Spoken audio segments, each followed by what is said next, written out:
अंधभक्त अंधभक्त बोलना बंद करो। जब तक हम लोगों से इसी तरह बात करेंगे, कुछ नहीं बदलेगा। क्योंकि अंधभक्त वर्सेस इंटेलिजेंट या अंधभक्त वर्सेस रेशनल, ये फिर से वही अस वर्सेस देम वाली फ्रेमिंग है। और किसी की पॉलिटिकल आइडियोलॉजी कैसी भी हो, वो है तो इसी देश का नागरिक। रहना तो हम सबको साथ में ही है।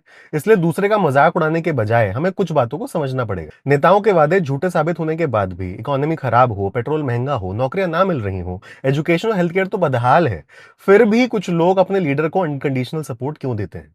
सबसे पहले समझिए कि पॉलिटिक्स अमेज़न का प्रोडक्ट रिव्यू नहीं होती है। परफॉर्मेंस अच्छी थी तो 5 स्टार और बुरी थी तो दूसरा कोई प्रोडक्ट ले लिया, ऐसा नहीं होता है। पॉलिटिक्स में लोग सिर्फ पॉलिसी नहीं चुनते, वो अपनी आइडेंटिटी को चुनते हैं। धर्म, जाति, भाषा, रीजन, नेशनलिज्म, सोशल स्टेटस और सबसे इंपॉर्टेंट बात, वो खुद को किस तरह डिफाइन करते हैं।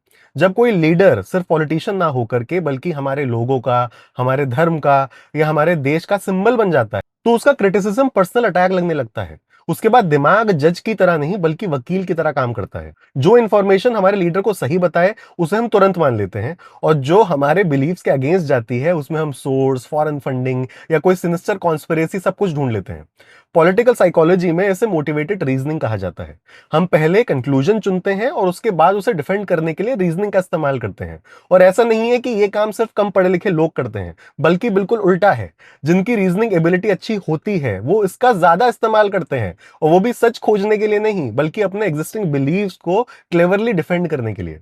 और इसके बाद आती है कॉग्निटिव डिसोनेंस। मान लीजिए कि किसी नेता को आपने सालों तक सपोर्ट किया, उसके लिए आप लड़े, आपने बहुत सारे ऑनलाइन पोस्ट लिखे, आपने दूसरों को बेवकूफ बताया।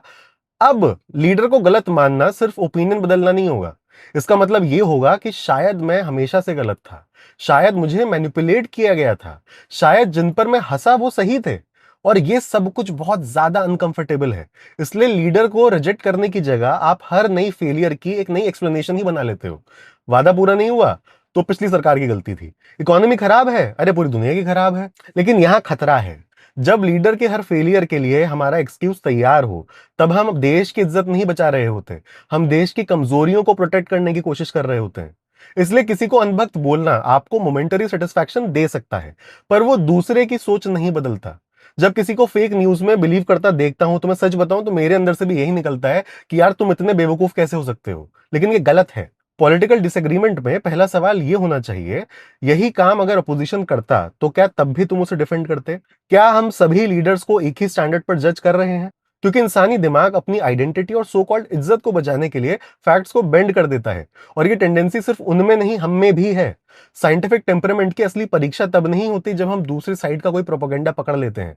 असली परीक्षा तब होती है जब हम वही सवाल अपने फेवरेट लीडर से भी पूछते हैं।